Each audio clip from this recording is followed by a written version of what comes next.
Bien, buenas tardes. Es para mí una gran satisfacción y un gran honor poder hablar ante todos ustedes. Lo único es que tendremos que ver a ver de qué, porque creo que el profesor Zaffaroni ha dicho, yo coincido con todo lo que ha manifestado, y entonces pues vamos a intentar repetir con otras palabras los mismos argumentos, aunque ya sabemos que no hay peor sordo que el que no quiere escuchar. Entonces, por resumir los contenidos del escrito que la Corte Suprema ha aceptado incorporar como dictamen amicus curiae, y yendo yo sí a un análisis técnico, soy conocido por quienes están próximos a mí por, digamos, padecer un optimismo rayano en la ingenuidad. Yo no tengo tan claro como el profesor Zaffaroni que pueda producirse una condena en este caso. No tengo tan claro porque podemos leer el auto que es en donde se ha manifestado, digamos, la Sala Penal Especial al confirmar la prisión provisional en otros términos, ¿no? Es un auto interlocutorio en donde se está resolviendo de manera provisional, no es la sala que está juzgando. Y si somos optimistas, tenemos que tener en cuenta que se trata de una resolución provisional. Y yo confío en que no se produzca una condena porque no debe haber condena. Ya lo ha dicho el profesor Zaffaroni, nos encontramos ante una situación en donde en términos jurídicos yo desde luego considero que la prisión provisional no está justificada porque no hay mérito suficiente para afirmar la concurrencia de algunas de las infracciones en cuestión. Entonces vamos a recorrer, ya digo, repitiendo muchos de los argumentos que el profesor Zaffaroni ha expuesto ya, porque esto es así. En primer lugar, el delito de rebelión. El delito de rebelión es un delito plurisubjetivo, como es obvio, y estoy aquí haciendo referencia a la doctrina de la propia Corte Suprema del Perú, en particular en la sentencia publicada en el año 2011 en relación con el caso de Antauro Humala. Es necesariamente plurisubjetivo. Yo añadiría, eso no lo dice la Corte Suprema, lo digo yo, que como cualquier delito político, y esto es un delito político, igual que el delito de terrorismo, necesita, como es obvio, del concurso de una pluralidad de personas. Insiste mucho la Corte Suprema de Justicia en esta característica. Todos ustedes saben el número de personas que ha sido procesado. Me parece una rebelioncita, en todo caso, ya empezando por este lado, no una rebelión, si nos encontramos con que los procesados son el presidente y algunas de las personas que formaban parte del gobierno, empezando por la presidenta del Consejo de Ministros. Esto ya es una, digamos, una circunstancia llamativa, ¿no? Lo normal es que en un delito de rebelión, los que ha habido, pues participen personas numerosas, luego puede ser que sean sometidas, pues digamos, los meros ejecutores, los soldados que participan o la gente armada que participa, puede que sea sometida a alguna medida de gracia, pero en el momento que estemos hablando de un grupo de personas tan restringido, pues nos llama la atención sobre el hecho de que es una rebelión un tanto peculiar, ¿no? En cuanto a la tipicidad, ya se ha dicho antes, es clara y meridiana. Las palabras, alzarse en armas, en lengua española son muy claras. Implican que hay un grupo de personas que, utilizando armas, es decir, instrumentos para atacar a otras personas, se organizan para tomar el poder. Entonces es obvio, y esto la Corte Suprema lo ha dicho en el auto resolviendo el recurso de apelación, que alzamiento en armas desde luego no ha habido. Esa es la acusación del Ministerio Público. Es una acusación que no solamente para mí o para algunos otros autores, los que se manifiestan públicamente y aquellos que no lo hacen públicamente, ¿no? Juristas con los que uno ha hablado y que te dicen, no, claro, rebelión no hay, pero decirlo públicamente no lo decimos, ¿no? Pero bueno, el profesor Hurtado Pozo, algunos que se han manifestado en este sentido, es obvio que rebelión no hay. No hubo en ningún momento el uso de ningún arma. Por eso podemos pasar directamente a la cuestión de la posible tentativa. La tentativa, de acuerdo con el artículo 16 del Código Penal del Perú, requiere que haya un comienzo de ejecución, por lo tanto, que alguien comience a alzarse en armas. Como ha dicho el profesor Zaffaroni antes, las únicas armas que entraron en acción fueron de aquellos elementos de la Policía Nacional del Perú que detuvieron al presidente y a su familia. Por lo tanto, comienzo de ejecución de una conducta de rebelión, un intento de incurrir en rebelión, no hubo, esto es obvio. Se ha dicho y se dice, este es el pasaje más preocupante del auto de apelación, que resuelve la apelación, es que, bueno, que también hay vis física.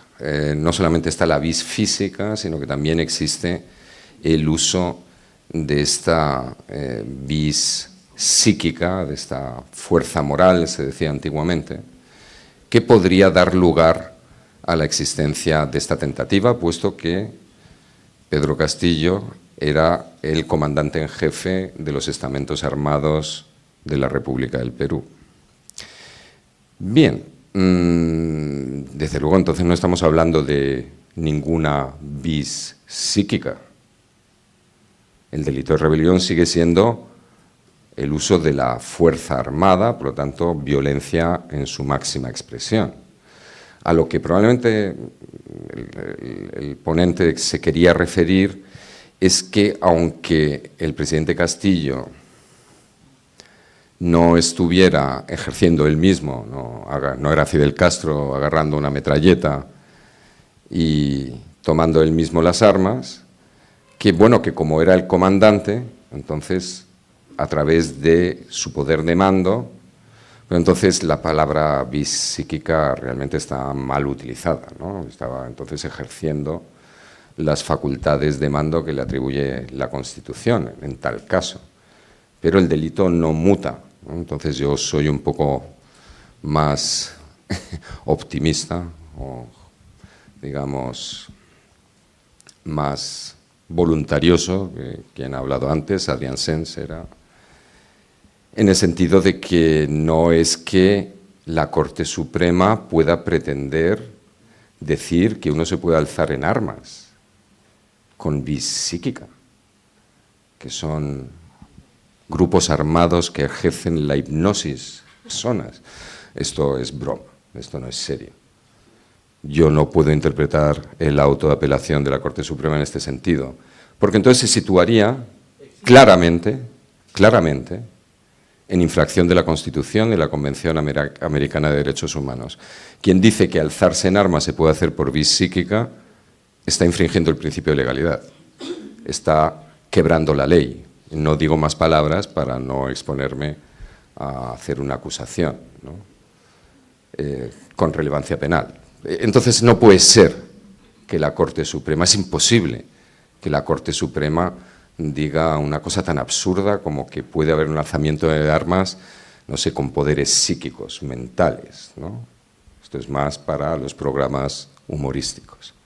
Entonces, a lo que se refiere la Corte Suprema es que el presidente dio la orden a través del entonces ministro del Interior, Losada, al comandante general de la PNP para que cerrara el Congreso, como un principio de una supuesta conducta de alzamiento en armas. Sin embargo, como se ha dicho antes, y como resulta obvio, Claro que puede haber un delito de rebelión, no solamente al estilo Antauro Humala, en el sentido de intentar tomar el poder, digamos, comenzando por una comisaría, a través de un grupo de personas armadas, sino que la mayoría de los golpes, el golpe no es un término jurídico, ¿no? Es una manera de hablar, no tiene reflejo en el Código Penal, pero la mayoría de los delitos de rebelión, y esto compartimos experiencia en España y el Perú, pues se han cometido a través del ejército. Porque el ejército fue concebido desde el principio, desde el siglo XIX autoritario, tanto en la península como en las repúblicas hermanas, como un instrumento de represión del pueblo. El ejército no estaba destinado para luchar contra los chilenos o contra... No, eso era un sideshow, sino era un instrumento donde se militarizaba el control de la población y en particular a los representantes del movimiento obrero. Entonces, por supuesto que puede haber rebelión a través del uso de los estamentos armados de la República. Es más, es lo que ha sucedido en tantas ocasiones, repito, en España, en el Perú y en todas las repúblicas de nuestra América.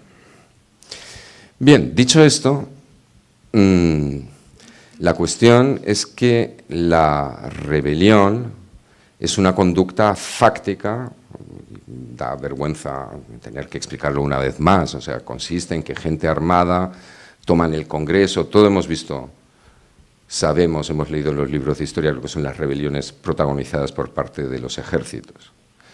Entonces, lo que está claro en este contexto es que el presidente Castillo, de facto, en la realidad de las cosas, no era el comandante de las Fuerzas Armadas, lo era sobre el papel, lo era constitucionalmente. Nadie obedeció en ningún momento. Por lo tanto, a menos que ahora parezca que él llevaba una pistola y todas las demás personas encausadas, en ningún momento nadie comenzó a ejecutar el alzamiento en armas porque no existía capacidad de mando real. Pues en este contexto, después hablaré de lo que sucedió en España, pues ha habido quien, en relación con el intento de secesión habido en Cataluña en el año 2017, claro, pero es que los golpes de Estado del siglo XXI son pues, posmodernos, y entonces no suceden como antes con soldados entrando, desenvainando la espada en el espacio del Congreso y deteniendo a los representantes. Digo, bien, pero lo que dice el Código es, el artículo 346, es alzarse en armas. Si a usted le parece que debería haber algún delito de golpe posmoderno, pues entonces gane las elecciones y apruebe una ley en donde diga otra cosa que no sea alzarse en armas. O también es posmoderno el principio de legalidad. La Convención Americana de Derechos Humanos que lo consagra como un derecho fundamental, no solamente un principio esencial de cualquier Estado de Derecho, sino como un derecho fundamental, individual, de todas las ciudadanas y de todos los ciudadanos. Bien, entonces pasamos a la cuestión de que, llegamos a la conclusión, de que tentativa no había. Podemos acudir, como ha hecho el profesor Zaffaroni, al artículo 17, de que si hubiera habido una tentativa era irreal. Yo en este punto he de discrepar, porque el artículo 17 del Código Penal peruano, aquella tentativa que era absolutamente imposible que pudiera realizarse, la llamada tentativa absolutamente inidónea entre nosotros, entre los técnicos, es impune. No hace falta acudir al artículo 17 desde mi punto de vista, porque no ha habido comienzo de ejecución, ni real ni real. Quien da una orden que no es seguida por absolutamente nadie, no ha comenzado a ejecutar ningún alzamiento en armas y, por lo tanto, no tenemos que decir que es una tentativa irreal porque no ha habido tentativa. Entonces queda la conspiración.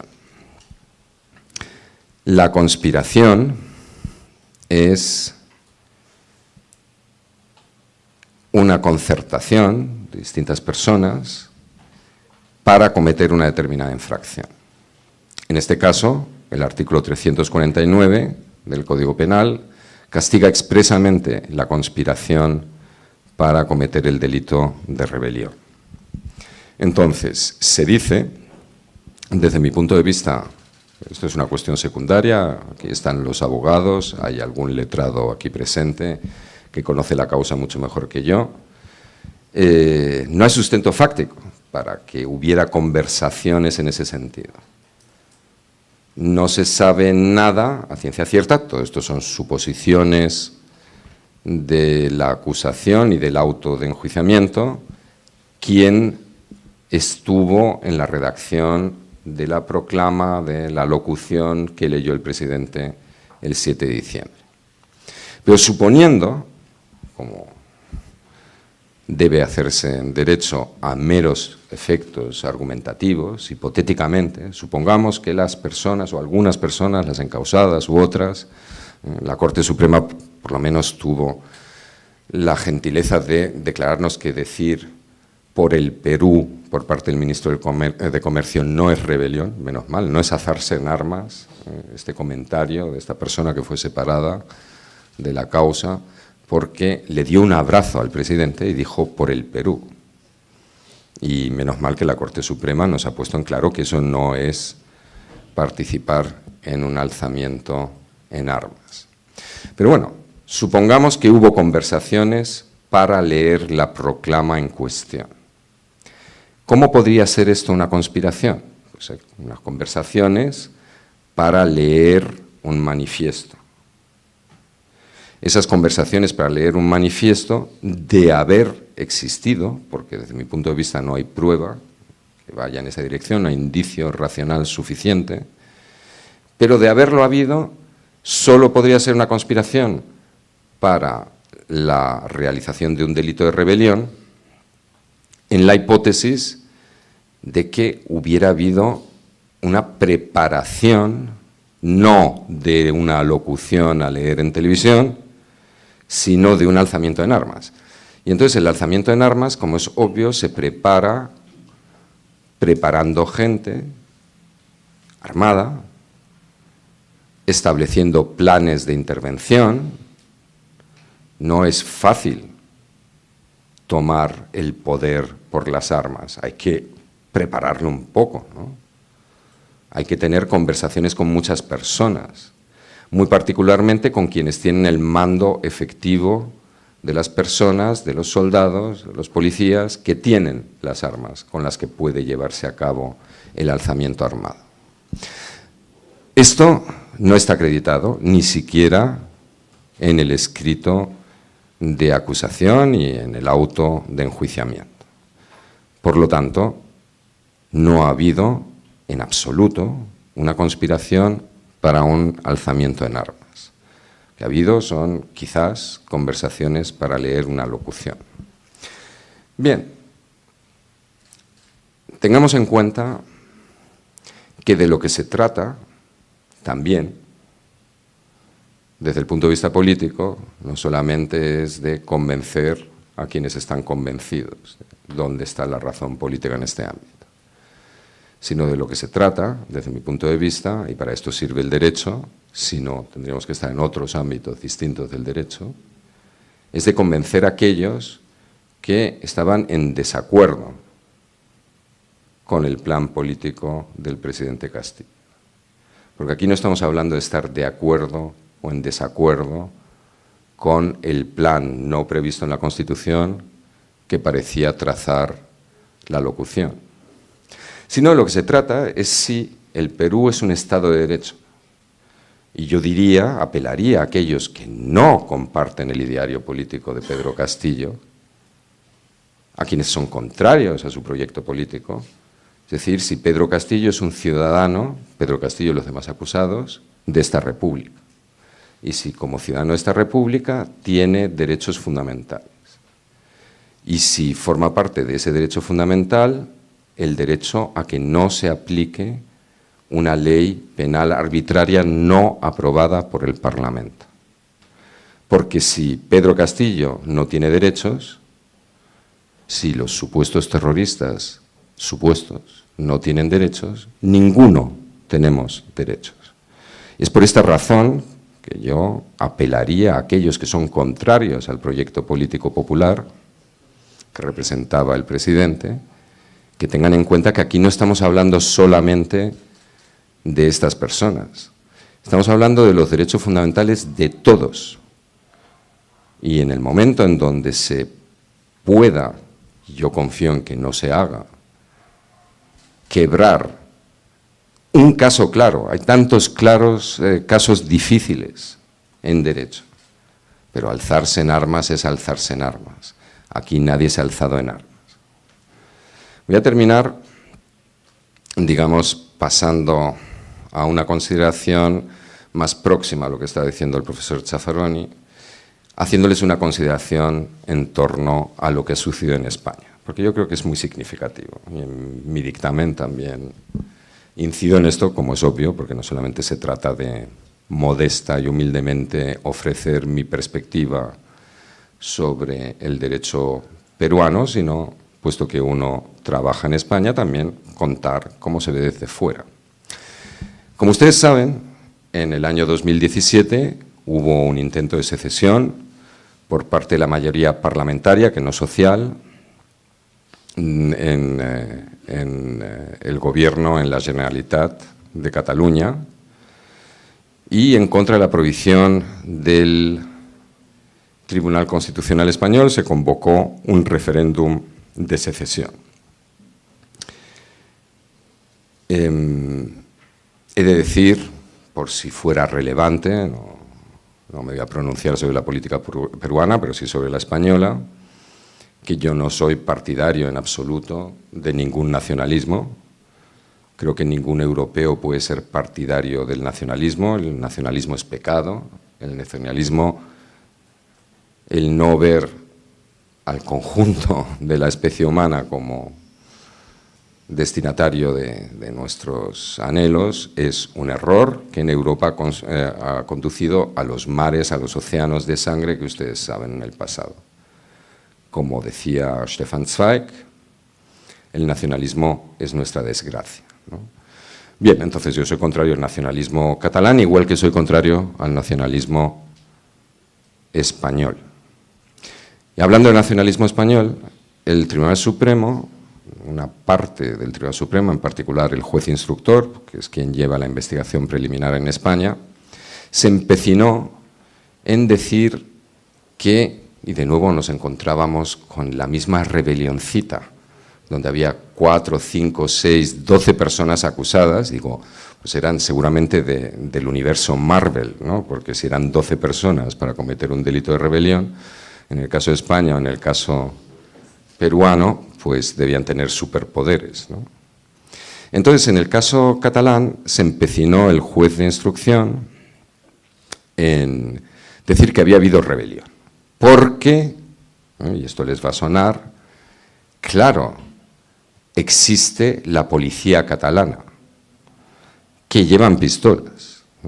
No es que sea un ejército ni nada por el estilo, pero que como el gobierno regional, el gobierno de la Generalitat, tenía el mando sobre los Mossos d'Esquadra, el cuerpo de policía regional específico, pues que entonces eso era, digamos, la posibilidad de ver violencia, digamos, incipiente en el hecho de convocar este referéndum ilegal con la hipótesis de quizás utilizar la policía catalana. No recibió ninguna orden de ninguna clase, ni de cerrar el gobierno, el Congreso, ni digo el Parlamento regional, ni nada por el estilo, y en todo caso no hubiera obedecido, ¿no? Eso quedó acreditado en el juicio. Y en este contexto, en Cataluña, la única violencia que hubo fue de miles de policías españoles que fueron enviados para reprimir, impedir la realización del referéndum de autodeterminación. no hubo ninguna otra violencia. Afortunadamente, a diferencia de lo que sucedió en el Perú, nadie murió. Ahora les cuento algo que sí murió alguien, pero les voy a contar la historia y va en serio. No me he pasado al rubro del humorismo, ¿no? La historia sobre el muerto en el intento de secesión que hubo, ¿no? Bien, el caso es que el Tribunal Supremo Español, que mantiene una posición, digamos, muy clara en contra de estos intentos, que les impuso una pena muy severa de 15 años, que ahora se niega, en contra del imperio de la ley y de la soberanía popular, a aplicar la ley de amnistía que se aplicó, que se aprobó el año pasado. Ese Tribunal Supremo no se atrevió a decir que hubo violencia, y allí salieron decenas de miles de personas a la calle, se organizó un referéndum, interviniendo decenas de miles de personas en la organización de ese referéndum, y este Tribunal Supremo Español, al que en alguna ocasión puede pensarse que está haciendo política a través de sus resoluciones en contra del actual gobierno, lo que se llama lawfare, ese Tribunal Supremo no se atrevió a afirmar que hubiera violencia. Puesto que aquí se menciona el terrorismo, yo pienso que el terrorismo y los delitos de rebelión son delitos políticos, y no pienso que los delitos de terrorismo sean ilegítimos, en absoluto. Pienso que quien practica el terrorismo, y está muy bien definido lo que es terrorismo, desde luego está realizando una conducta típica inadecuada, igual que quien usa la violencia, quien se alza en armas para romper el funcionamiento institucional de un país. Pienso que estos son delitos legítimos que deben existir. Aquí no como existen seguramente en los ordenamientos, no con penas ridículas en alguna ocasión, pero pueden y deben existir. Bueno, pues el Tribunal Supremo Español, un juez de investigación,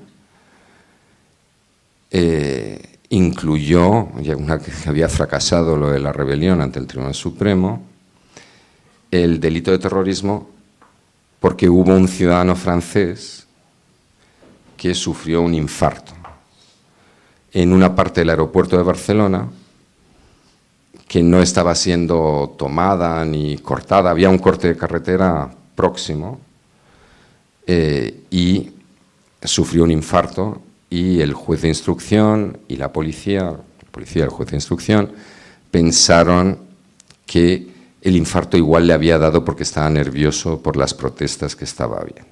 O sea, un infarto terrorista. Un infarto terrorista. Afortunadamente la investigación, el propio Tribunal Supremo, por eso digo que no estoy yo tan seguro de la Corte Suprema vaya a condenar, el propio Tribunal Supremo se dio cuenta que los límites entre el derecho penal y el humor deben mantenerse con claridad, y cerró esta investigación, pero la admitió inicialmente.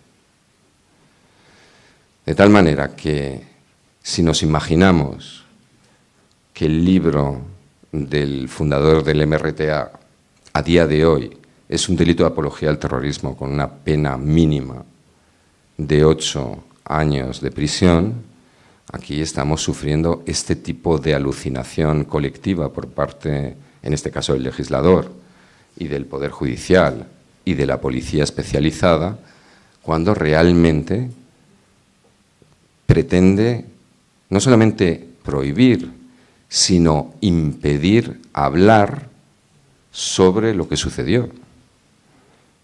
Ustedes saben, seguramente, que José Gabriel Condorcanqui, Túpac Amaru II, inició un movimiento sedicioso. Alguien lo podría calificar, de hecho fue calificado de rebelde por parte de las autoridades legítimas entonces constituidas de la corona española, y fue sacrificado, como ustedes saben, de una manera bestial en la Plaza de Armas de Cuzco. Bueno, pues este movimiento revolucionario Túpac Amaru, José Gabriel Condorcanqui, curaca de no sé dónde, pues este era o rebelde o terrorista. Entonces, digamos, por darle ideas, Yo he visto que en esta ciudad hay una avenida Tupac Amaru, artículo 316A del Código Penal peruano, apología del terrorista José Gabriel Condorcanqui, porque fue condenado por sentencia firme. Y con publicidad, porque ponen muchos cartelitos, avenida Tupac Amaru. Bien. ¿Qué es lo que hay que hacer?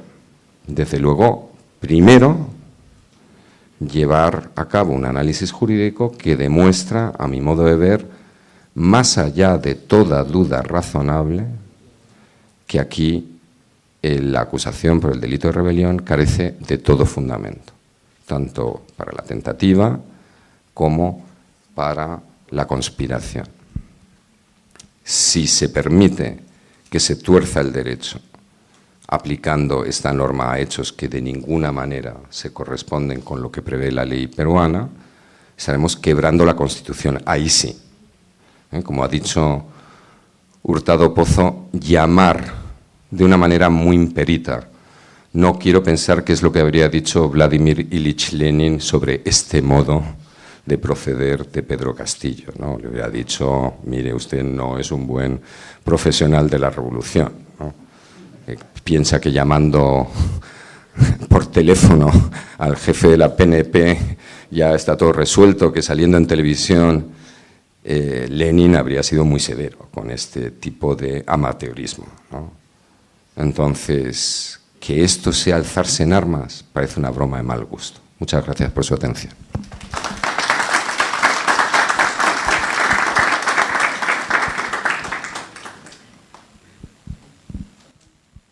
Muchísimas gracias, profesor Cancio, por su exposición.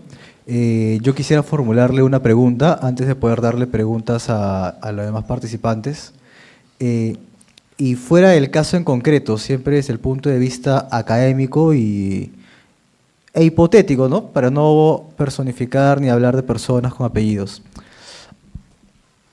¿Qué tendría que haber pasado para afirmar que en un hecho concreto en el cual una persona llama a cerrar instituciones del Estado, etcétera, no cualquier institución, instituciones que de alguna manera pues lo venían investigando? ¿Qué tendría que haber pasado para afirmar que al menos hay tentativa de rebelión? En primer lugar, o primera hipótesis, que le hayan hecho caso pero que no se haya ejecutado ninguna acción material de cerrar una institución del Estado. Segunda hipótesis, que al menos una persona le haya hecho caso. Si al menos una persona o dos le hicieron caso, sin perjuicio de que se materialice cerrar una institución de un Estado, detener al fiscal de un país, etcétera, sin perjuicio de que se materialice eso, pero que haya recibido la orden y haya decidido hacerle caso, ¿ya hablamos de rebelión o es que la rebelión debería ser algo a una mayor escala? Muchas gracias, colega, por esta pregunta. Es lo segundo, tiene que ser a mayor escala. Hay resoluciones contrarias a derecho, hay detenciones ilegales. Si se hubiera detenido a la fiscal general del Estado, si se hubiera cerrado efectivamente el Congreso, pues podríamos decir que desde el punto de vista administrativo son resoluciones ilegítimas, podrían llegar a ser constitutivas de un delito en el caso de España se diría que es un delito de prevaricato, de prevaricación, o de detención ilegal, si se hubiera detenido a esa señora en ese momento.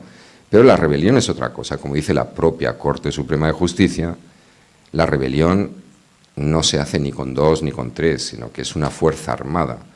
Y en este caso debe definirse la escala que debe alcanzarse en términos funcionales. ¿Qué hace falta para tomar las instituciones del poder? Pues algo como lo que pasó en Washington, por ejemplo. Algo como lo que estaba intentando montar Bolsonaro. Bolsonaro se puso a hablar, está siendo juzgado en estos momentos, se puso al habla con los jefes de las 3 secciones de las Fuerzas Armadas brasileras y empezó a organizar cómo se iba a hacer, que se iba a matar al hoy presidente Luis Ignacio da Silva. Eso es, o sea, lo tenemos al ladito, ¿no? Solo hay que cruzar la frontera y quizás el Ministerio Público podría estudiar el proceso en Brasil contra Bolsonaro para ver lo que es una tentativa de rebelión. Porque ahí sí hubo una tentativa de rebelión, ahí sí hubo que lo impidió que los jefes de la Fuerza Aérea y del Ejército no quisieran hacerlo, y lo habría impedido que la ciudadanía del Brasil, que el pueblo soberano no hubiera permitido un golpe militar a estas alturas del siglo XXI. Pero si quieren saber lo que es una tentativa de rebelión, lo que es intentar alzarse en armas, que pregunten a Jair Bolsonaro. Muchísimas gracias, profesor Cancio. Y esto me lleva a una siguiente reflexión de un caso que usted citó, que acá lo conocemos como el caso del Andahuaylazo, que es el caso de Antauro Humala, quien es entendería que es una persona política que actualmente está buscando pues ver a través de qué partido puede postular a la presidencia. Pero este no es no un foro político, sino un foro académico. Este señor fue condenado por, entre otros delitos, un delito de rebelión a partir de la toma de una comisaría. Si lo vemos en términos funcionales, una comisaría no equivale funcionalmente hablando al Congreso de la República. No por tomar una comisaría quebrarías pues el régimen legalmente constituido, o tal vez sí. Pero en su acto no participó un gran número de personas. Ahora, ¿qué debemos entender por un gran número de personas? 5 personas, 20 personas. O sea, para mí, desde mi punto de vista, en ese caso, tomando en consideración el criterio de la Corte Suprema, para mí sí hubo rebelión, pero en el caso de Andahuaylazo. Pero quiero ver, sin hablar de este caso en concreto, si es que de alguna manera podemos encontrar un criterio material que nos permita atender sobre la base del bien jurídico, ¿no? ¿Cuándo podríamos estar hablando incluso de una tentativa de rebelión? No sé si este criterio material tenga que atender también un criterio cuantitativo, no lo sé. Por lo menos un gran número de personas, pero en nuestro Código Penal cuando hablamos de un gran número de personas usualmente hablamos de 3 o más personas, como en España, con organizaciones criminales, asociaciones ilícitas, etc. No lo sé, ¿qué opinión le merece esto, profesor? Mire, yo me leí la sentencia y conozco el caso protagonizado por Humala a través de la sentencia. Yo particularmente habría dicho que se trataba de una tentativa de rebelión. De todas maneras, aunque no, digamos, esto no se viera así, se dijo esto era rebelión, lo que contaba el líder de este movimiento es que se sumaran, que estaban todos los maretieguistas del Perú esperando para sumarse a este movimiento. Él pretendía prender la llama y que después agarrara. No sucedió, ¿no? Entonces, para mí esto sería una tentativa de rebelión, pero como me dijo el doctor Mendoza, ¿verdad? Perdón. No, usted mismo. Romero, perdón, me pierdo con los nombres. El doctor Romero, el otro día en una conversación, me decía, claro, pero es que lo que pasa es que por la rebelión, que yo creo que habría sido tentativa, fueron 8 años. Lo que pasa es que mataron a un policía, a un miembro de la PNP, y eso fueron los 15 años que suman en total 23. Entonces, aunque la Corte condenara en este caso por rebelión, pues es por una tentativa y una tentativa de las que se mueven en el nivel bajo, porque efectivamente tomando una comisaría, pero lo que contaba era con que prendiera la llama y que hubiera más éxito, ¿no? Entonces yo diría que, le repito lo mismo, tiene que ser funcional para alcanzar el objetivo, controlar el Estado. Eso funciona muy bien a la argentina, a la chilena, cuando son las cabezas del ejército las que tienen el mando efectivo de las Fuerzas Armadas, como en el caso del golpe de Estado, del delito de rebelión de Pinochet y el ejército chileno contra el presidente Allende, o como el terrorismo de Estado establecido por la Junta Militar Argentina, ahí es más fácil, por supuesto, que esto sea funcional. Cuando no es, digamos, desde una cadena de mando efectiva que sirve efectivamente para bombardear el Palacio de la Moneda, para tomar el control del país, pues tenemos que definirlo de una manera funcional. Tiene que ser un número muy elevado de personas el que pueda realmente contraponerse a la ciudadanía y controlarla a través de la fuerza de las armas. Ese análisis me parece sumamente interesante, profesor, porque no a propósito de este caso, reitero, sino en general, es un buen criterio dogmático. Tendríamos que tomar en consideración que rebelión pues, tendría que ser un delito cometido por una pluralidad de agentes, o si queremos en términos de autoría y participación, al menos un autor mediato, pero varios posibles ejecutores materiales. Y creo que ese es el key de este asunto, y esperemos que en una futura ratio decidente, en cualquier caso, donde se vea un delito de rebelión, se tome en consideración ese análisis que usted ha realizado. Perdón que le interrumpa. Es que esto es lo que dice la Corte Suprema de Justicia en aquella resolución. Y se ha dicho siempre, lo dicen desde el siglo XIX, es una cuestión de sentido común. No se alza en armas una persona aislada, es un delito plurisubjetivo. Esto es doctrina de siempre. Perdón. Muchas gracias, profesor. Y a propósito del delito de conspiración para la rebelión, ¿a usted le parece, en su opinión, que este delito podría configurar un adelantamiento de la barrera de la punibilidad? O, en otras palabras, ¿lo ve necesario teniendo que también se puede castigar la tentativa de la rebelión? Sí, lo veo necesario. Yo cuando se reúnen el hijo de Bolsonaro y los oficiales en Brasilia y empiezan a planificar matar a Lula, tomar tal base y tal, en ese momento yo quiero mandar a la policía a detenerlos y después condenarlos. Sí, pienso que es necesario. Parte no tengo ninguna pregunta. Abrimos ronda de preguntas del público, por favor.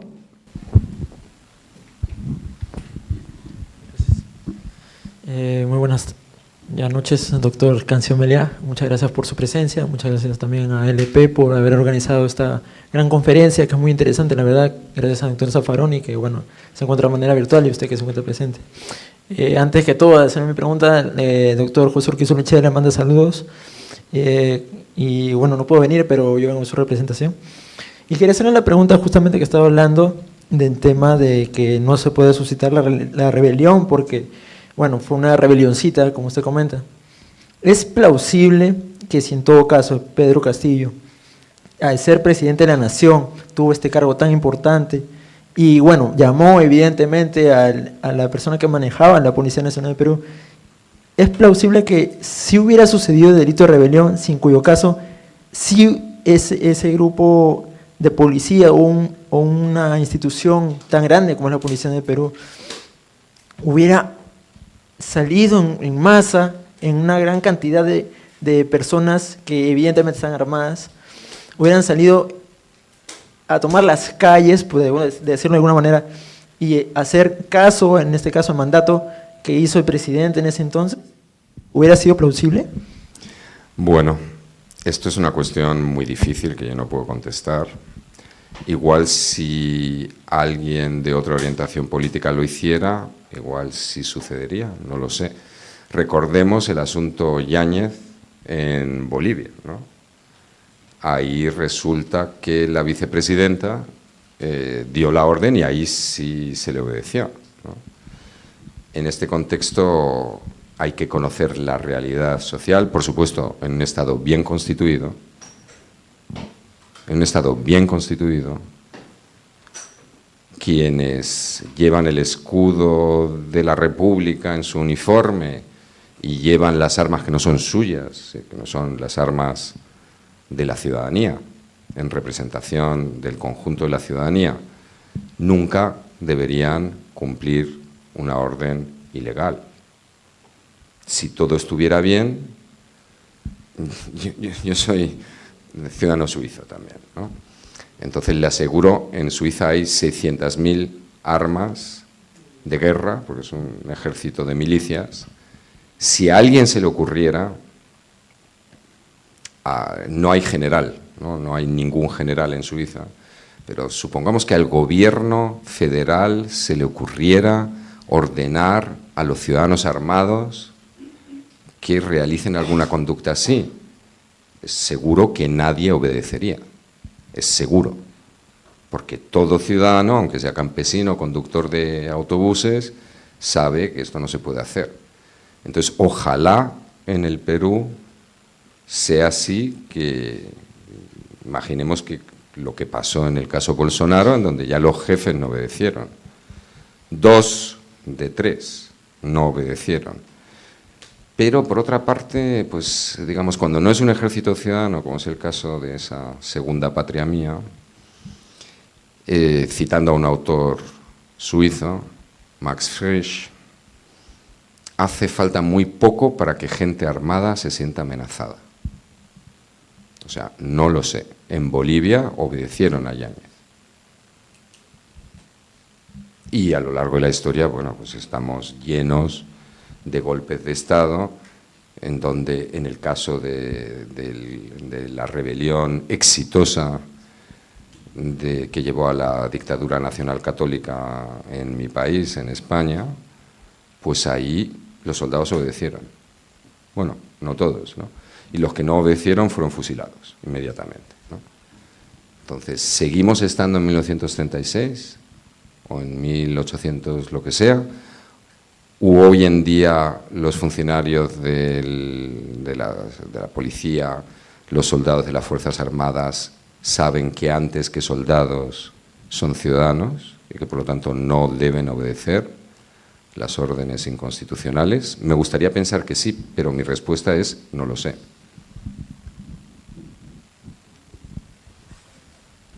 ¿Alguna otra pregunta?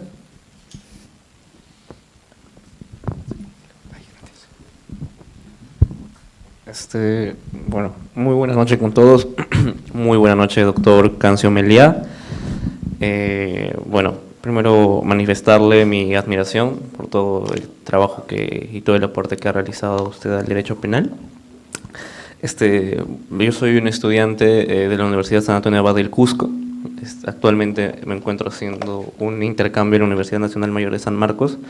Y bueno, la pregunta que quería hacerle era más que nada dentro de un marco bastante estricto del derecho penal, ¿no? Analizando en este caso el tipo de rebelión. Bueno, dentro de ambas exposiciones, la de usted y la del doctor Zaffaroni, he podido estructurar, primero que se ha hablado sobre en este caso la acción típica, ¿no? Y bueno, al respecto, sobre el lanzamiento en armas, me he encontrado con el pronunciamiento de la Corte Suprema del Perú, el recurso de nulidad número 13/2004, cuando analiza este elemento típico, ¿no? Y aquí, en esta sentencia, lo que indica es que, la frase legal, alzar en armas, debe ser presidida por el empleo del método teleológico funcional respetuoso del sentido literal posible, más que del método puramente gramatical, toda vez que si se está al uso textual del lenguaje alzar en armas, solo terminaría por abarcar a quien se levanta, usa o tiene en sus manos las armas, situación que no es compatible con el alcance del tipo de rebelión ni con la clase de conductas que pretende prohibir y sancionar. O sea, en esta posición la Corte Suprema habla de que no es necesario el acto fáctico de agarrar un arma y en este caso alzarse, sino que basta, lo menciona en esta parte de la sentencia, con la posibilidad inmediata de acceder a las armas, ¿no? Ahora, esto me lleva a que dentro del derecho penal se habla de categorías normativas, ¿no? Del deber ser, pero también comparto la posición tanto del doctor Zaffaroni como la suya, de que también tenemos que tomar en cuenta la realidad, y desde la perspectiva de la realidad, el señor Pedro Castillo sí contaba, en este caso, con la investidura de ser presidente de la República, y como bien lo señala la Constitución, es el jefe máximo de las Fuerzas Armadas y de la Policía Nacional. Por lo tanto, no hubo un acto fáctico, tal vez el único acto fáctico fue el discurso que pronunció, pero en sí llamaba a estas dos instituciones que sí tenían, en este caso, la capacidad de alcance inmediato a las armas, ¿no? Ahora, Último, quería hablar sobre la tentativa inidónea, que bien, como sabemos, se divide en dos, en la absoluta impropiedad del medio empleado, o mejor dicho, la absoluta impropiedad del objeto y la absoluta ineficacia del medio empleado, ¿no? Que en este caso podría ser la absoluta ineficacia del medio empleado. Ahora, lo que he leído y lo que conozco muy poco sobre lo que la doctrina se pronuncia al respecto, es que este conocimiento o el conocimiento de esto por parte del autor para que pueda ser, en este caso, eximido de responsabilidad penal o en este caso se le exime de una sanción penal, es que este conocimiento sea ex ante, no ex post, ¿no? Y en realidad ninguno de nosotros nunca va a entrar a la cabeza del presidente Castillo para saber qué pensó en ese momento. Si realmente pensaba que en este caso las Fuerzas Armadas y la Policía Nacional obedecerían a en este caso, al mandato que él estaba dando a través de este discurso o no. Solamente eso, doctor. Gracias, son muy pertinentes estas preguntas.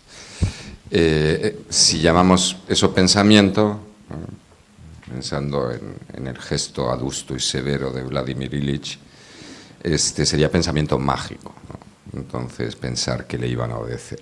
Pero nos da igual lo que estoy pensando, porque en el derecho penal del Perú no se castigan malos pensamientos, se castigan hechos, porque como el Perú es un Estado de Derecho, rige el principio del hecho. Solo actos pueden infringir la norma, no lo que pensara o dejara de pensar en su cabeza Castillo Terrones.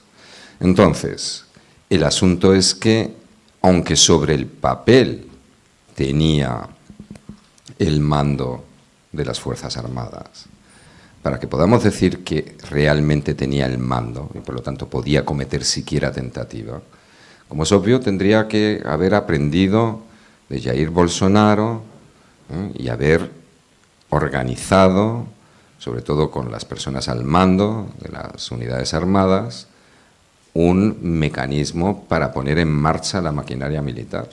Y eso no se ha acreditado de ninguna manera en el auto de enjuiciamiento. Por lo tanto, no puede ser tentativa, como lo ha formulado Hurtado Pozo, llamar a la rebelión no es rebelarse, no es ni siquiera comenzar a alzarse en armas.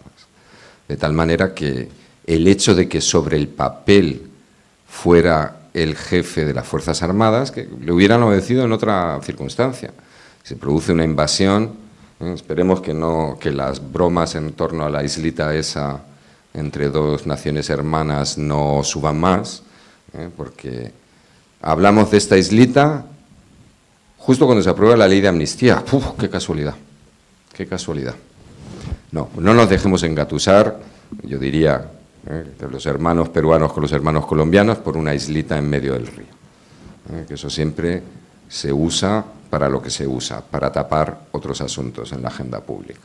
Pero bueno, dicho esto, si hubiera en algún momento un ataque sobre la integridad territorial del Perú por parte de alguna de las naciones circundantes, una cosa difícil de imaginar, ¿no? Pero imaginemos que sucediera, y el entonces presidente Castillo hubiera dicho, y entonces movilice el ejército, pues habrían obedecido, ¿no?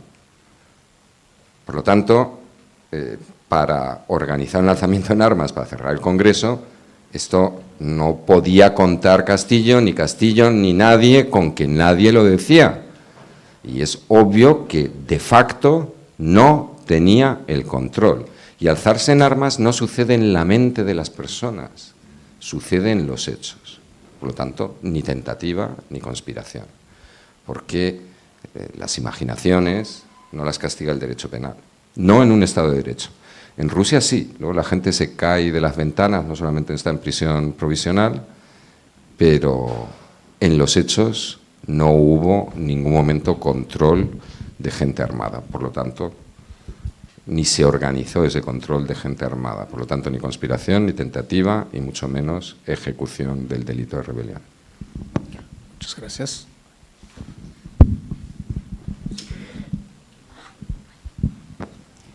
Buenas noches con todos y buenas noches, doctor Manuel Cancio Meliá, a quien hemos leído mucho, porque es un punto de referencia para nosotros, al menos quien habla que es abogada, para poder comprender más el derecho penal, ¿no?, y su extensión en la aplicación específica. Creo que el doctor, en realidad Eugenio Rodolfo Zaffaroni, tiene una preocupación real en referencia cuando dice de que considera que sí va a haber una sentencia al presidente Castillo. Y lo digo esto ¿por qué? Porque en realidad en el Perú sí estamos sufriendo un serio problema en el Estado constitucional de derecho.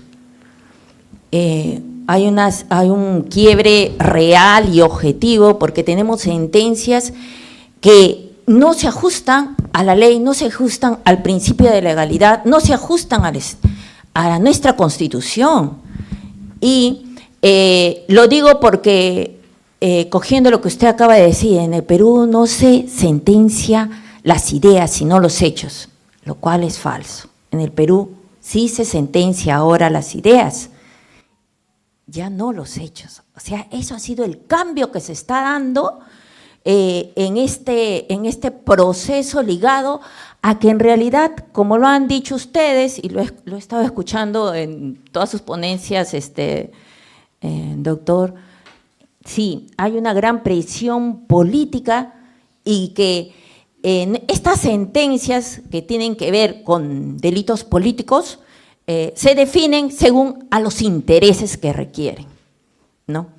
Entonces, como dijo el doctor Zaffaroni, ¿no?, el tema es si conviene que el presidente Castillo salga en libertad o no, ¿no?, al margen de que si existe o no el delito. Ese es el punto. ¿Por qué? Porque, como usted verá, yo veo en tantas discusiones académicas e incluso en el Colegio de Abogados que yo participo, en el Colegio de Abogados de Lima, el tema es hasta dónde uno limita qué cosa es legal y qué cosa es ilegal. O sea, hasta eso hemos llegado siendo incluso todos abogados, ¿eh? Ojo. Entonces, ¿por qué? Porque ahora se aplica y se sentencia estos delitos que lo llaman ahora abstractos. El delito, le dicen, así dicen y fundamentan. El tema no es que hayas hecho, sino lo que tú podrías hacer en el futuro. Tú lo dijiste, claro, como usted lo está diciendo. En realidad, el presidente Castillo en ningún momento tenía la capacidad de poder decidir y de jalar y de mover a las Fuerzas Armadas. Y eso lo veíamos a diario. Cómo ha ido manteniendo su gobierno. Entonces, esa es una realidad. No podemos ser, creo que quienes leen, escuchan, llevan adelante una posición más crítica, pues deberían de entender cuál es nuestra realidad del país, no deberían ni siquiera de cuestionarlo. O sea, más bien deberíamos, lo que yo pienso que acá deberíamos de preocuparnos en qué hacer en referencia a eso. Porque sí nos dijo usted mismo, el tema es que si se le niega el derecho al presidente Castillo, se le niega el derecho a los que son llamados delitos, en este caso de terrorismo, ¿no?, o a quienes se les acusa por el delito de terrorismo, pues a todos también nos estarían quitando el derecho constitucional, nuestros derechos fundamentales. Y eso es lo que debería preocuparnos a nosotros. Creo que son las personas que vienen de afuera, que son las personas más claras en referencia a esto.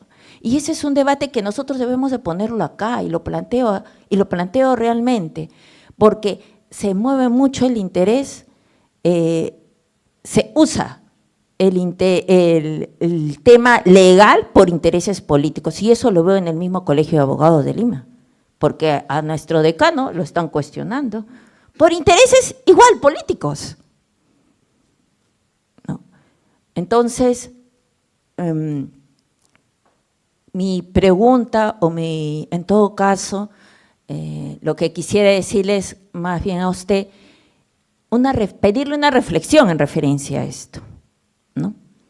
Una reflexión que considero que tal vez venida de usted va a caer más y va a oír más a todos nosotros, que son estudiantes, que somos abogados, litigantes, ¿no? Y en sí, en general, para tomar una reflexión y realmente una preocupación en qué hacer en referencia a esto y lo mucho que debemos de… hay mucho mejor dicho, hay mucho por hacer, ¿no? Y por construir realmente un Estado de Derecho y defenderlo, no sin mirar quién es o qué cara es, sino defender nuestro Estado de Derecho. Eso es lo que quería plantear. Muchas gracias. Mire, desde mi punto de vista, hay primero una cuestión, digamos, sistemática. Si uno está hablando como jurista, está dentro del sistema y argumenta con las reglas de dentro del sistema. Eso no significa que combatir hay que combatir en cualquier trinchera. Pasa, la que a mí me toca, cuando soy ciudadano del Perú, es la de exponerles con la distancia que da y con todo respeto, el hecho de estar lejos, lo que uno ve muy claro, también teniendo en cuenta que en España han pasado cosas similares y pasan cosas similares. Entonces, el análisis jurídico es uno de los frentes de resistencia frente al momento en el que nos encontramos. Hay otros, por supuesto. Y, en fin, el derecho, no voy a ser paleomarxista, ¿no? Marx decía, el derecho es una superestructura, ¿no? Obviamente, ¿no? O sea, hace falta sumar 2 más 2, pero para eso no hace falta que venga yo a decirlo, sino cualquiera. O sea, en el mismo momento en donde vamos a amnistiar, se han amnistiado a las personas que quemaron a niños, mujeres, en pueblos de la sierra porque eran serranos, ¿no? Y porque podía haber algún senderista, eso es lo que dijo el arzobispo de ¿dónde era? De Toulouse, en la Edad Media, cuando sus fuerzas tomaron la frontera, la ciudad fortificada de los cátaros, y los jefes militares le dijeron, ¿qué hacemos? ¿Cómo distinguimos a los herejes de los demás? ¿Qué es lo que dijo el obispo? Matadlos a todos. El Señor reconocerá a los suyos en su momento, ¿no? Eso se ha hecho y se ha amnistiado aquí. Y al mismo tiempo se pretende procesar y meter en prisión 8 años al menos a quien ha escrito un libro, a quien lo compra, o quien dice que le gusta. 2 más 2, 4. Más claro, agua. Entonces, para esto, claro, esto supera el análisis jurídico. El análisis jurídico es solamente un punto en el que observamos que por una aplicación demenciada de la idea de apología de terrorismo, una apología de terrorismo que solo funciona porque nos inventamos terrorismo cuando no lo hay, y al mismo tiempo amnistiar hechos que no son escribir libros, sino que consistieron en torturar y asesinar a personas del pueblo. Entonces, claro, el análisis jurídico aquí es muy sencillo. El artículo 316A, por el que usted ha sido procesado, es inconstitucional. Otra cosa es que el Tribunal Constitucional lo vaya a reconocer como tal. Y luego está el combate político, contraponer lo uno con lo otro. Y yo creo que cualquiera puede verlo, lo que esto significa.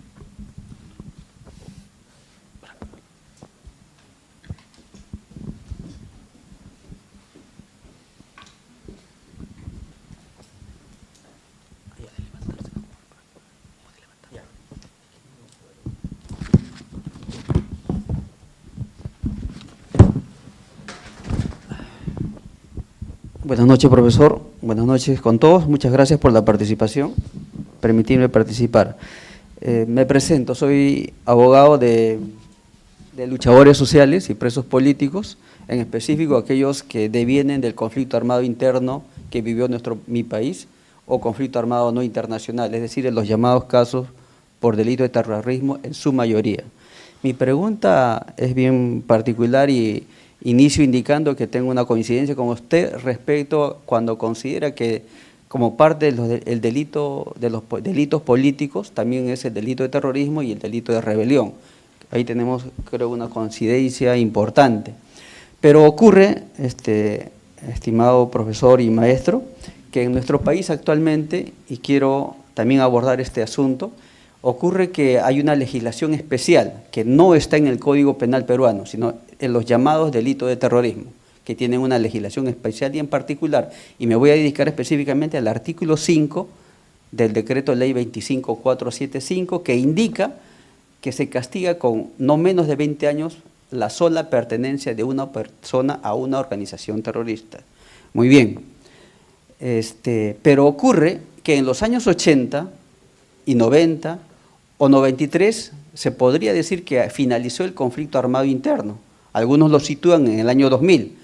En cualquier caso, ese conflicto terminó hace 25 años o 33 años. Pero, sin embargo, esta legislación antiterrorista sigue vigente hasta la actualidad. Es decir, y por eso se ha procesado a una cantidad numerosa de ciudadanos peruanos. Y se les ha explicado este decreto ley, tipificando su conducta y en que la sola pertenencia se justifica una condena de 20 años a más.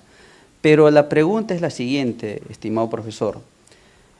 ¿Cree usted si en este contexto, una vez finalizado un conflicto armado interno, que para la justicia peruana la llamó como terrorismo, si finalizado ese conflicto, se puede subsistir todavía ese sistema que desde mi punto de vista es inconstitucional, se puede supervivir hasta el día de hoy y con esa ley castigar a los ciudadanos que hoy, por ejemplo, en este contexto se organizaron, por ejemplo, para formar un partido político que tenía como agenda la nueva constitución, asamblea constituyente, recuperar los recursos naturales que fueron entregados por los diversos gobernantes de nuestro país a diversos imperialismos o monopolios, y por eso fueron castigados y perseguidos. Y el común denominador de estos ciudadanos, que a un grupo ya fue sentenciado, es que ninguno de ellos ha cometido ningún acto de terrorismo. Por eso el artículo o el párrafo 255 de la sentencia de la Corte Interamericana de Derechos Humanos, caso Polo Rivera versus Perú, donde el Perú fue sentenciado, indica prácticamente, y lo dice tácita particularmente, individualmente, dice que la asociación ilícita terrorista se configura con personas que se agrupan con una finalidad. ¿Y cuál es esa finalidad? La de cometer actos de terrorismo. Pues bien, en este contexto, en el llamado caso Perseo, caso Olimpo y otros casos más, esas personas no se han agrupado para cometer delitos o actos de terrorismo, como usted bien lo ha dicho. En nuestro país aparentemente se castiga los hechos, pero no el pensamiento, como ahora se ha dado con ese libro. Entonces, mi pregunta es la siguiente. Como defensa, consideramos que se debe derogar esa legislación antiterrorista porque no justifica en la actualidad, no hay ese contexto que existía en los años 80, 90, etcétera, pero se sigue vigente esta ley para criminalizar las diversas luchas del pueblo de nuestro país. Y coincido con usted cuando indica, por ejemplo, que estamos sufriendo una alucinación colectiva, pero eso traducido también en los procesos penales que he podido ver, es que la policía peruana persigue a las personas porque tienen unos prejuicios. Como diría Albert Einstein, es más fácil partir el núcleo del átomo que destruir un prejuicio, y eso se evidencia en este contexto. Por eso, permítame ahora indicar lo siguiente. En resumen, se justifica condenar o procesar a un grupo de personas o peruanos cuando ya no existen las condiciones o ya no existe un grupo armado en armas y se les acusa de pertenecer a esa organización que digamos, hace 30 años que dejó de funcionar, como por ejemplo aquí mi patrocinada que ha mencionado al inicio de la reunión, que se le acusa de pertenecer a una organización inexistente. ¿Y cuál es el fundamento de la Fiscalía y la Policía? No, que de acá a en un futuro cierto y real van a regresar, van a hacer acciones armadas en un futuro. Pero la base fáctica que debe tener un expediente para justificar los elementos de convicción y etcétera, no se puede encontrar eso. Todos son solamente argumentos literarios, o como por ejemplo, en otros casos, en el llamado caso Limpo, no lo quiero cansar, por ejemplo, se castiga a un grupo de jóvenes que en los barrios marginales de nuestro país, Callao, Ventanilla, Ate, etcétera, realizaban e iban a dictar clases de, por ejemplo, de guitarra, música, literatura, matemáticas, algo que el Estado no hizo en nuestro país y que esos jóvenes se organizaron para dictar clases. Y por eso fueron denunciados y agrupados y acusados por el llamado delito de terrorismo y de pertenencia a una organización. Es decir, y trataron de hacer funciones que el Estado lo tenía abandonado y en lugar de, desde mi punto de vista, debieron premiarlos, fueron sancionados y ahora están en un proceso llamado por delito de terrorismo. Finalmente, esa es mi pregunta, estimado profesor. Muchas gracias. Gracias. Bueno, querido compañero, es que usted padece un déficit importante de empatía. ¿Qué van a hacer todos los que viven del negocio del antiterrorismo si no hay terrorismo? Por favor, se van a ir al paro. No van a tener sus fondos reservados para sus cosas. Van a tener que ponerse a trabajar. Eso sería no. Es obvio que hay una tendencia muy clara en España y en el Perú de una tristeza profunda por la desaparición del terrorismo, ¿no? Hace algunos meses, quien preside la Comunidad de Madrid, el gobierno regional, es una persona de extrema derecha, una mujer, dijo que ETA había vencido y creo que no toma drogas alucinógenas, ¿no? Pero este tipo de manifestaciones idiotas, con respeto, bueno, sin ningún respeto, tienen un sentido político. Y el sentido político es mantener un aparato de represión que primero genera unos intereses corporativos. ¿Qué vamos a hacer con la dirección de la lucha contra el terrorismo si no hay terrorismo? Y por otra parte, es muy, muy útil a efectos de ser utilizado bajo, digamos, Vladimir Ilich Agitprop, es decir, es que son terroristas y entonces ya no tenemos que discutir nada para la represión, no del terrorismo, que no existe, sino de la disidencia y de la resistencia frente al actual sistema jurídico-político y económico. De tal manera que esto es un fenómeno muy común. Desaparece el terrorismo porque su tiempo ha cesado, las condiciones objetivas que existieron durante algún tiempo se acabaron y, sin embargo, existe el interés de inventar un terrorismo ficticio porque hay intereses corporativos, intereses políticos en legitimar la represión que son muy transparentes. Y lo que pasa es que, como la señorita que usted tiene al lado, hay personas que tienen que pagar el precio de inventarnos un terrorismo que no existe. Gracias. Quiero hacerle una pregunta. El doctor Zaffaroni, en algunas exposiciones que ha tenido, hay unos videos colgados en internet, señala de que antes de hacer un análisis jurídico, previamente hay unos filtros. Esos filtros, señala, que son, yo entiendo, las excepciones, los sobreseimientos y las cuestiones previas, antes de entrar a un proceso.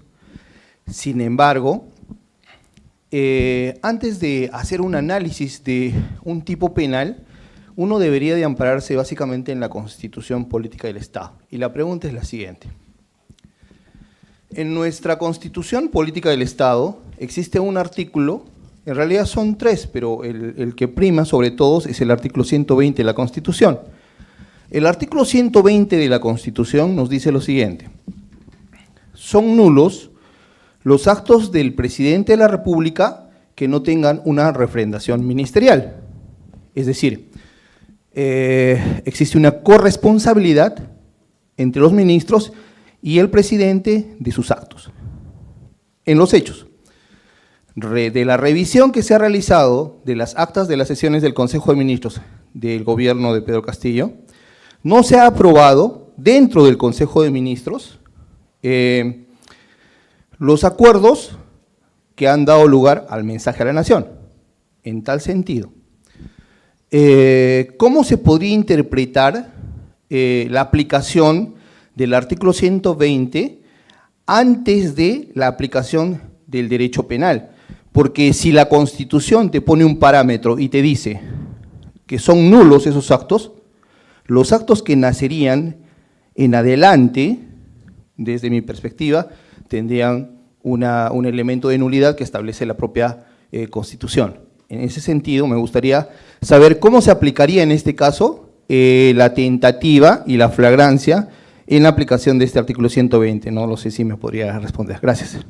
Pues la verdad que yo ignoro el procedimiento de cómo se ejerce el Poder Ejecutivo por parte del presidente de acuerdo con la Constitución peruana. Con relación al proceso en cuestión, esto que usted dice pues es un indicio de nuevo en torno a que era una fantasía de rebelión en todo caso, y no una rebelión real. Y este hecho pues ha sido, quiero decir, lo han tratado como si fuera Velasco, ¿no? Como si fuera Pinochet, un presidente que efectivamente controla las Fuerzas Armadas.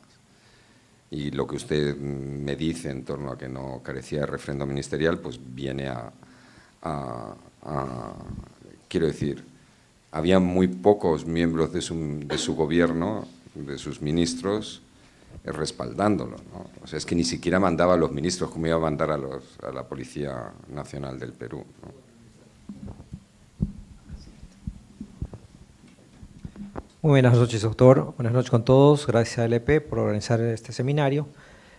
Voy a tratar de ser sintético, ¿no? El principio de legalidad es potente, poderoso. No tiene nada de santísimo porque no es divino, es una creación humana, pero sí es muy potente. Yo creo que la Corte Suprema ha tenido en cuenta este principio, así como otros. Ya ha dado una resolución a través de la cual concede en apelación incluso la prisión preventiva del expresidente Pedro Castillo.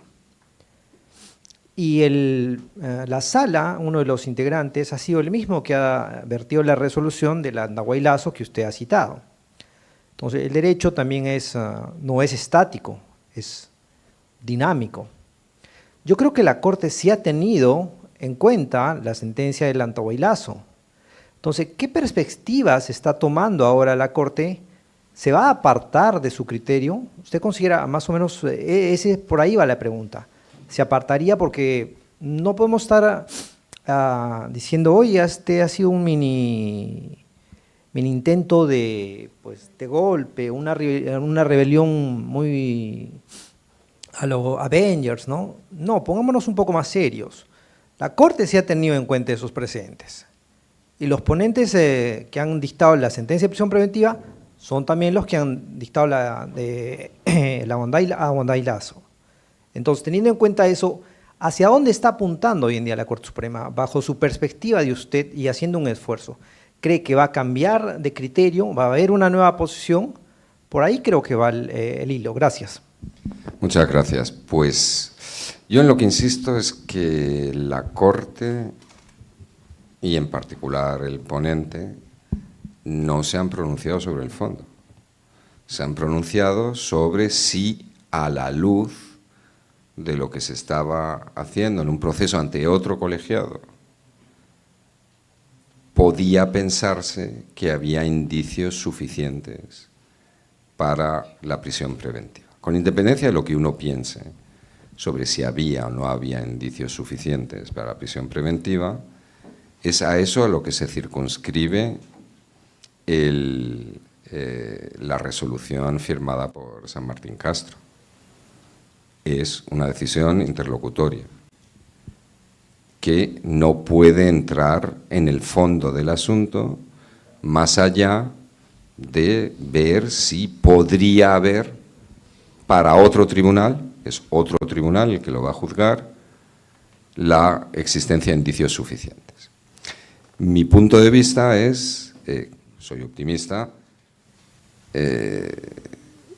es que no hay ninguna razón ni ningún margen, de acuerdo con el principio de legalidad y el contenido máximo de las palabras, alzarse en armas en el lenguaje común, para que la Corte se aparte de su jurisprudencia anterior.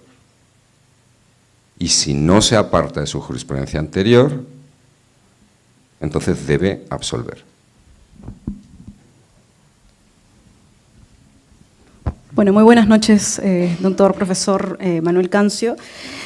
Bueno, para empezar señalando que nos hubiera encantado poder tenerlo como amicus directamente y ejercer el contradictorio, o no el contradictorio, pero al menos que se ejercite las preguntas aclaratorias por parte de la sala. Sin embargo, esta oportunidad académica la deseo aprovechar, ¿no?, en nombre de los abogados también, para hacerle dos precisas consultas únicamente. La primera en relación al grado de participación que se ha podido advertir en la acusación, tomando en cuenta el desarrollo de la actividad probatoria en la que aún nos encontramos, porque aún no concluye la etapa probatoria, y el desarrollo de lo que hemos podido escuchar por parte de los testigos, principalmente, bueno, han sido muchos testigos, que no ha habido lo principal, de lo cual entiendo que está cansado de repetirlo, que es el tema de las armas como tipo o como elemento, digamos, esencial de este tipo penal. Pero más allá de la existencia o no, la Fiscalía toma una postura de irrelevancia con el tema de la presencia material de un armamento, sino el hecho de poder existir un menoscabo en lo que se ha señalado como psíquica y de esta zozobra social y esta conmoción, ¿no es así?, que trata de fabricar como imputación la Fiscalía. Y respetando obviamente esa postura o esa posición que se pueda tener, el desarrollo de las pruebas en concreto se inclinan a la inexistencia de las armas, sí, pero también a la vinculación de llamadas, por ejemplo, ya sean telefónicas o orden radial, que pueda haber surgido alrededor de lo que señaló el presidente o expresidente de la República en su mensaje a la Nación, que no solamente habló de Policía Nacional del Perú, sino también de Fuerzas Armadas, por ejemplo, y que aún así no hay o no se encuentra en el juicio nadie de las Fuerzas Armadas sentado y enjuiciado como coautor. Entonces, mi pregunta, la primera, es en relación a la coautoría que usted ha podido advertir en el caso en concreto, si es que ¿le parece correcta la aplicación del grado de participación por parte de la Fiscalía en el caso de que todos se encuentren como coautores? Si esto cambiaría, por ejemplo, eventualmente por parte del tribunal, hay una figura que podrían utilizar, ¿no es así?, la institución propiamente de la desvinculación procesal, que el tribunal puede corregir los errores de la Fiscalía. Lamentablemente, eso es una institución procesal que es hoy por hoy legal, bajo mi punto de vista inconstitucional, pero bueno, es legal que se corrijan los errores de la Fiscalía y lo podría hacer, incluso cambiándolo a conspiración. Entonces la pregunta es, ¿podría variar el grado de participación para las otras personas coprocesadas viendo el desarrollo de las pruebas que se han presentado durante el juicio? Bueno, muchas gracias. Muchas gracias por la respuesta. Muchas gracias. Yo la verdad es que tengo la impresión que no conozco lo suficiente, he leído mucho, ¿no?, para preparar el dictamen, pero no he visto, digamos, el desarrollo de las declaraciones testificales, nada más que de una manera muy parcial. Pero por lo que tenemos en el auto de enjuiciamiento y en otros documentos, en el auto que resuelve el recurso de apelación, lo que yo advierto es que lo único que está claro es que el entonces presidente leyó la locución. ¿Quién la redactó siquiera, quien intervino en esa redacción, no está acreditado. Si hubiera habido una conexión, y yo me niego a pensar que la Corte Suprema diga que alzarse en armas se hace por fuerza psíquica. O sea, eso es, no quiero hacer chistes con esto, es un tema muy serio, pero eso no es lo que dice la ley. No dice generar zozobra en las personas, dice alzarse en armas. Entonces, yo interpreto las palabras del ponente cuando habla de la vis psíquica, es decir, que no solamente existe el control directo de uno sobre la Fuerza Armada, sino que también puede intentar coaccionar a los mandos de la Fuerza Armada, mentalmente, siendo el presidente. Porque, de lo contrario, estaría quebrando la letra de la ley. La letra de la ley, alzarse en armas, es violencia armada. Y aquel pasaje en donde se dice, bueno, no es necesario que esté inmediatamente claro, porque basta con portarlas, basta con tenerlas a disposición, no es necesario disparar, por supuesto, pero que tiene que haber armas. Si dice alzarse en armas, en fin, que para esto no hace falta ser doctor en nada. Si dice alzarse en armas, tiene que haber armas, punto. Todas estas reinterpretaciones son contrarias a la letra de la ley y, por lo tanto, inadmisibles en derecho penal o en un derecho penal de un Estado de Derecho que reconoce el principio de legalidad. La creación de derecho existe, por supuesto, por parte de los tribunales, pero en el estrecho y estricto margen que la letra de la ley permite. Y armas no podemos discutir sobre si tirar piedras es un arma o no, que aparece en la sentencia. Podemos discutir sobre si hace falta armas de guerra o basta con... Pero no podemos discutir que ahí dice armas. Y todos sabemos lo que significa armas. Si no las hay, no hay alzamiento.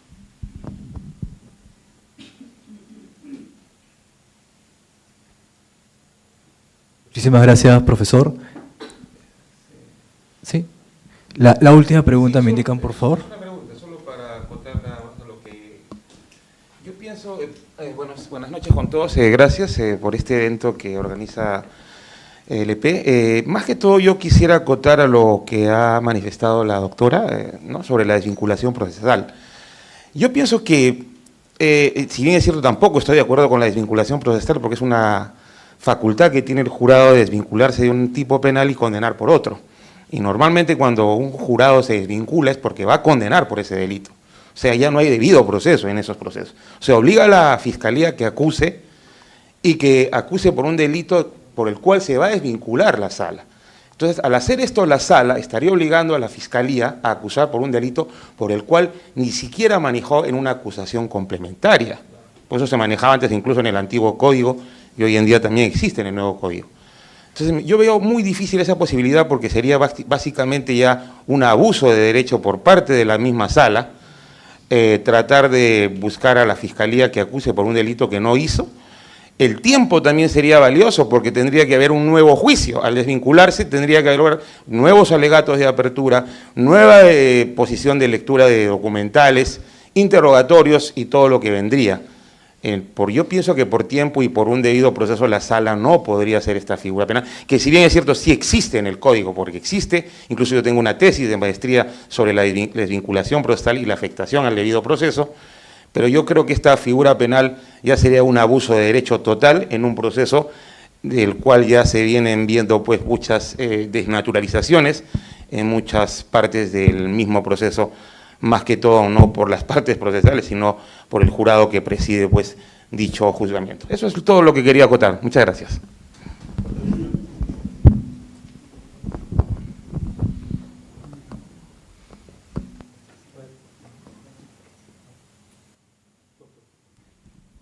Me informan que ya debemos de dar por concluido el evento. Disculpe por la pregunta, quizás luego puedo formular la pregunta terminado el evento. Quisiéramos agradecerle al profesor Dr. Manuel Cancio Meliá, al profesor Eugenio Raúl Zaffaroni y a todos ustedes por haberse dado cita el día de hoy para aprender un poco más sobre derecho penal. Muchísimas gracias y cerramos el evento con un fuerte aplauso. Yo soy el agradecido. Muchas gracias a todos ustedes.